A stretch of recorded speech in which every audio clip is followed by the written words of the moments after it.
मुख्यमंत्र्यांना अडवूनच दाखवावं, माऊली पवार यांची घोषणा आणि अटक करून घ्यायची असा या मागचा प्रसिद्धी स्टंट करण्याचा हेतू पोलिसांनी संबंधितांना ताब्यात घेऊ नये, मोकळंच ठेवावं. पाहूया त्यांची कितपत हिंमत होते, असे अमोल बापू शिंदे म्हणाले.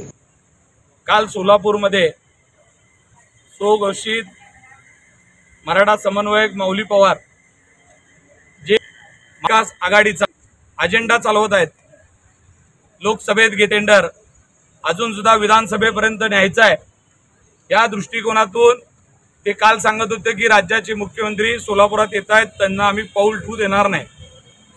राज्याचे मुख्यमंत्री आदरणीय एकनाथजी शिंदे साहेब हे काय आहेत, त्यांना कोण रोखू शकतंय हे संबंध महाराष्ट्राला माहीत आहे. त्यांचा पाय नाही ठेवू देणारे, त्यांचा पाय जागेवर राहील का, हा सगळ्यात मोठा प्रश्न आहे.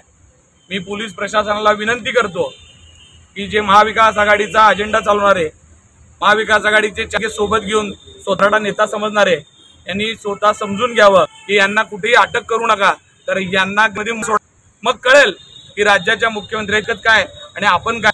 कारण राज्याच्या मुख्यमंत्र्यांशी बोलल्याशिवाय आणि ते बोलत असताना जरंगे पाटलांचं नाव घेतल्याशिवाय तुमचं दुकान उघडत नाही, हे आम्हाला माहित आहे.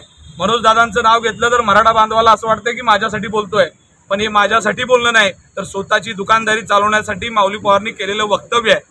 कारण आत्ताच या जिल्ह्याच्या पालकमंत्र्यांनी 4 कोटीचं टेंडर घेतल्याचे पुरावे आहेत. मी जाहीर सांगू शकतो कुठल्या ठिकाणी घेतले. याच शहर उत्तरच्या आमदारांचे पाय